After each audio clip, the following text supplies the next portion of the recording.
Bismillahirrahmanirrahim. Assalamualaikum warahmatullahi wabarakatuh. Teman-temanku yang insya Allah dirahmati oleh Allah, alhamdulillah pada kesempatan kali ini saya akan membawakan suatu video yang insya Allah bermanfaat untuk kalian semua. Nah, video kali ini akan menjelaskan tentang makna atau tentang sebuah materi sekaligus eksperimen dari pengertian sifat dari gelombang cahaya. Oke, sebelum kita melangkah ke materi atau ke eksperimen tersebut, maka alangkah baiknya saya pribadi untuk mengenalkan diri dulu. Oke, perkenalkan, nama saya Muhammad Ismudani. Saya kelas 11 IPA 1 dari sekolah FA Madrasah Aliyah Manbaul Ulum Asyiddiyah Jakarta. Oke, setelah perkenalan sudah, maka kita untuk masuk. Nah, gelombang cahaya.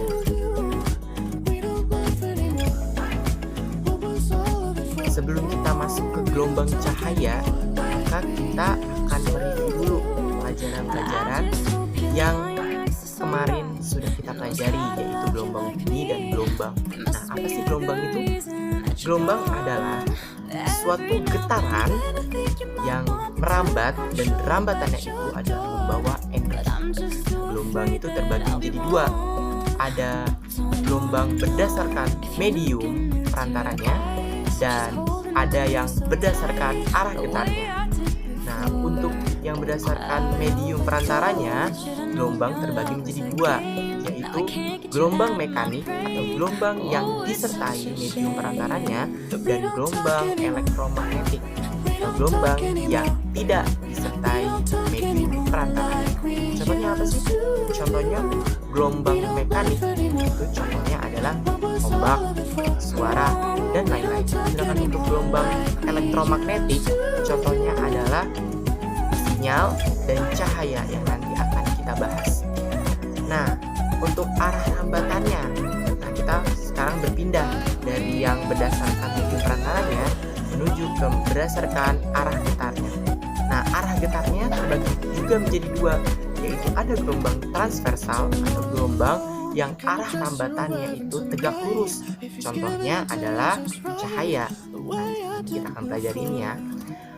Dan gelombang longitudinal atau gelombang yang arah rambatannya searah. Contohnya adalah per yang ada dalam unsur itu dan sebagainya. Oke, sekarang kita akan menuju materi yang akan kita bahaskan, itu gelombang cahaya. Seperti yang telah saya jelaskan, cahaya merupakan salah satu dari gelombang transversal dan gelombang elektromagnetik.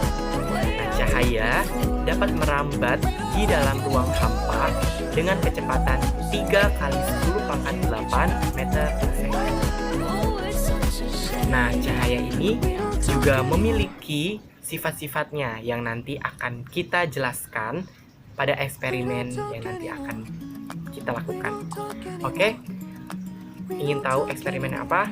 Sebelum kita melangkah ke eksperimen, alangkah baiknya kita untuk mengetahui rumusan-rumusan masalahnya. Apa aja sih?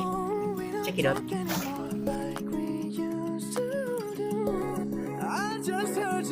Oke, sekarang waktunya rumusan masalah. Rumusan masalah ada 3 yang akan kita bahas. Yang pertama adalah apa yang terjadi ketika sebuah sedotan dimasukkan ke dalam gelas yang berisikan air. Yang kedua adalah mengapa ketika kita melihat matahari dengan menggunakan kacamata hitam, maka kita tidak akan merasakan yang namanya silau.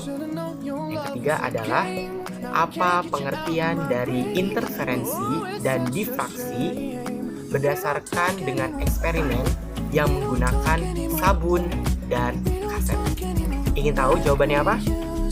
Oke, ikuti terus dan tonton terus video kali ini. Check it out.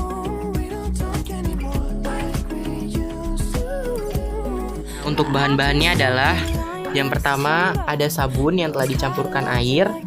Yang kedua ada senter. Nah, di sini saya menggunakan handphone sebagai senternya. Yang ketiga ada sedotan.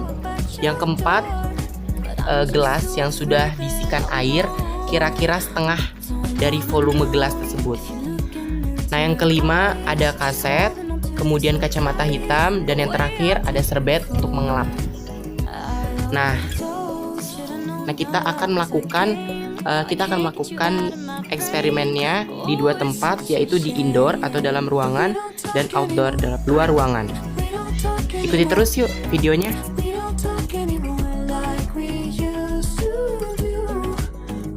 Oke, sekarang kita melangkah di rumusan masalah yang pertama, yaitu apa yang terjadi ketika sebuah sedotan dimasukkan ke dalam gelas yang berisikan air. Di sini saya akan menaruhkan sebuah gelas dan sebuah sedotan. Kita lihat. Sebelumnya kita lihat ya kondisi dari airnya dulu. Ini airnya bening, gak ada pewarna sama sekali, dan gelasnya juga bening, sehingga memudahkan cahaya, yaitu cahaya matahari, untuk masuk ke dalam gelas tersebut. Nah, untuk sedotannya juga kita lihat. Untuk sedotannya ini kualitasnya juga baik, tidak bengkok, ini lurus. Kemudian kita akan memasukkannya ke dalam gelas tersebut. Apa yang terjadi?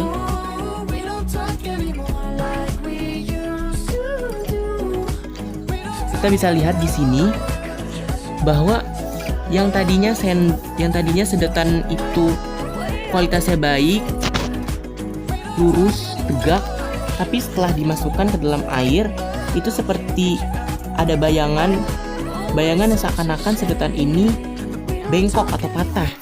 Nah, peristiwa ini disebut sebagai pembiasan. Pembiasan adalah peristiwa pembelokan cahaya dengan melalui medium yang berbeda kerapatannya. Berdasarkan hukum Snellius, pembiasan dapat dirumuskan N1 sin theta 1 sama dengan N2 sin theta 2. N1 sebagai indeks bias pertama, N2 sebagai indeks bias kedua, theta 1 sebagai sudut datang, sedangkan theta 2 adalah sudut bias.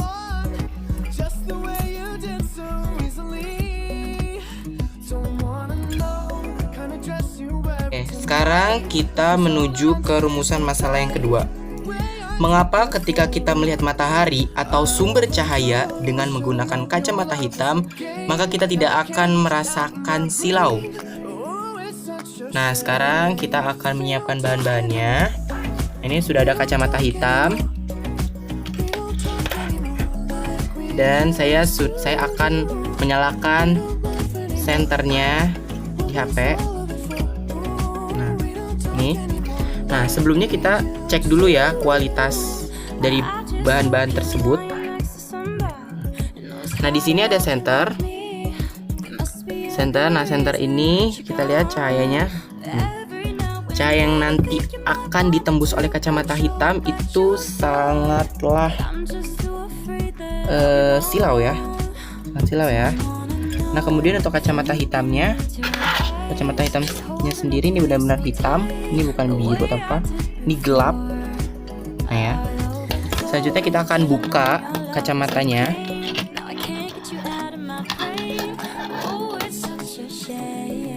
Nah, nih. Kemudian di sini ada senter. Amati baik-baik ya. Ini cahaya. Ini ibaratkan matahari atau sumber cahaya yang tadi. Kita akan mensilaukan si kacamatanya ini. Nah, ini seperti yang kita lihat, cahaya yang ditembus ini sangat sedikit ya daripada cahaya yang akan ditembus ya, atau bahkan sama sekali tidak ada. Nah, ini bisa kita lihat ya. Nah, peristiwa tersebut dinamakan polarisasi. Polarisasi adalah peristiwa penyerapan cahaya oleh suatu benda sehingga cahaya yang dihasilkan atau ditembus lebih sedikit atau tidak ada sama sekali. Nah, kita bisa lihat di sini. Tuh, ini mah sangat sedikit sekali ya, sangat terbatas karena mungkin gelap ya. Bagaimana? Apakah ada pertanyaan? Kalau ada pertanyaan, nanti silahkan komen di bawah. Next. Oke, sekarang kita menuju ke pertanyaan atau rumusan masalah yang terakhir, yang ketiga. Apa pengertian dari interferensi dan difraksi berdasarkan eksperimen dengan menggunakan sabun dan kaset? Nah, di sini sudah ada kaset ya. Kaset, dan saya akan menggunakan senternya. Ini senternya. Selanjutnya kita akan lihat apa yang terjadi. Di sini sudah ada kaset ya. Kaset dan senternya. Saya sudah menyalakan senternya. Kemudian kita akan menyinarkannya ke senter ya. Ya. Amati baik-baik. Nih.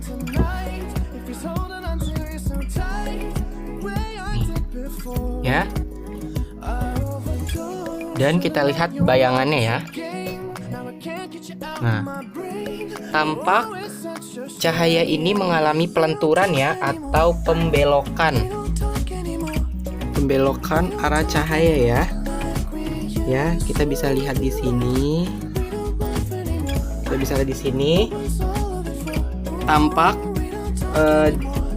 bahwa cahaya dari senter dipantulkan oleh sebuah kasetnya ya, kaset ini, sehingga menghasilkan warna-warna yang indah pada bayangan kaset.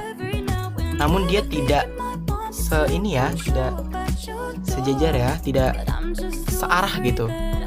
Ya, kita bisa lihat ya. Nih ya. Nah, seperti pembelokan gitu ya, pemantulannya. Peristiwa tersebut disebut difraksi. Difraksi adalah peristiwa pembelokan cahaya atau arah rambat cahaya apabila melewati celah yang sempit.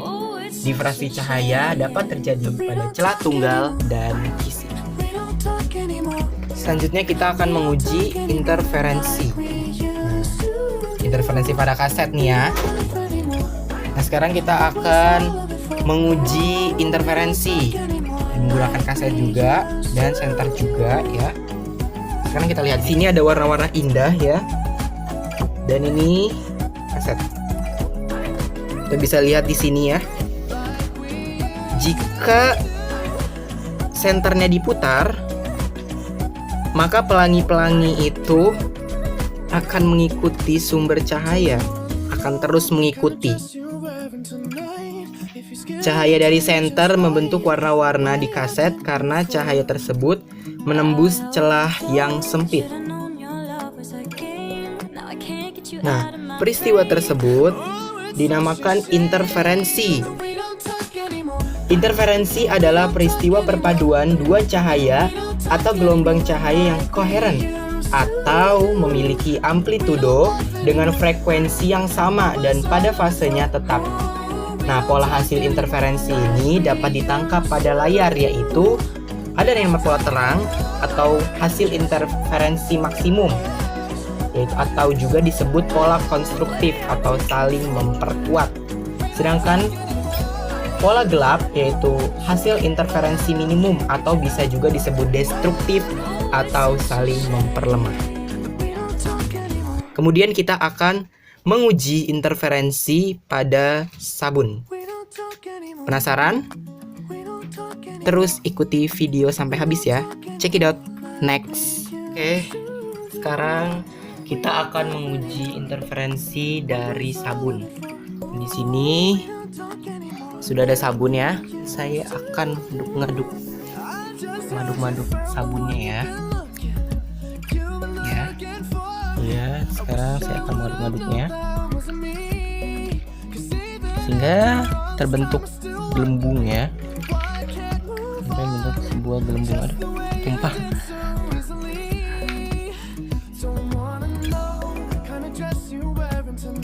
Nah, ini sudah ada balon-balon ya.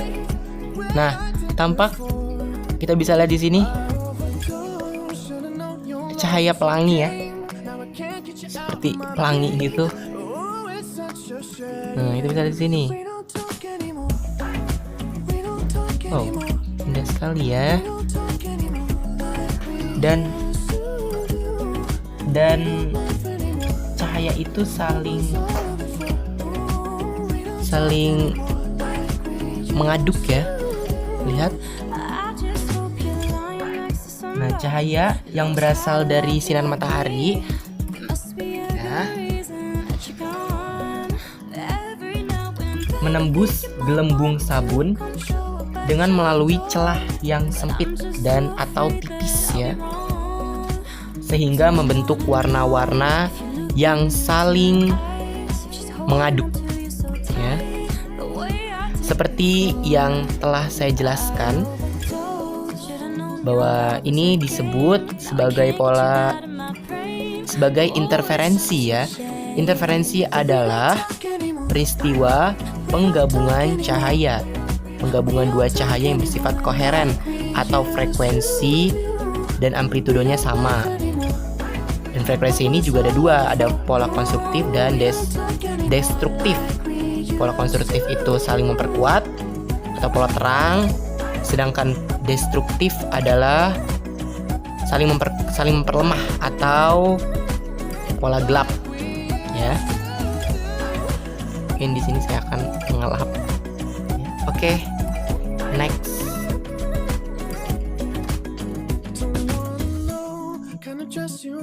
Oke, kesimpulannya adalah cahaya yang merupakan gelombang transversal atau arah getarannya tegak lurus, dan gelombang elektromagnetik atau gelombang yang tidak disertai medium perantaranya itu memiliki banyak sifat. Nah, selain dispersi atau dapat diuraikan dan pemantulan atau refleksi, ternyata gelombang cahaya juga memiliki sifat seperti polarisasi atau dapat diserap, difraksi atau dapat dilenturkan, dan pembiasan ya, dapat dibiaskan atau dapat dibelokkan, dan juga interferensi ya, atau dapat dijumlahkan. Nah, bagaimana? Apakah ada pertanyaan? Nah, sekali lagi, jika ada pertanyaan maka silakan komen di bawah ya. Oke. Terima kasih atas perhatiannya. Allahumma muwaffiq ila aqwamit thoriq. Assalamualaikum warahmatullahi wabarakatuh. Semoga bermanfaat dan selamat menunaikan ibadah puasa, dan mohon maaf lahir dan batin.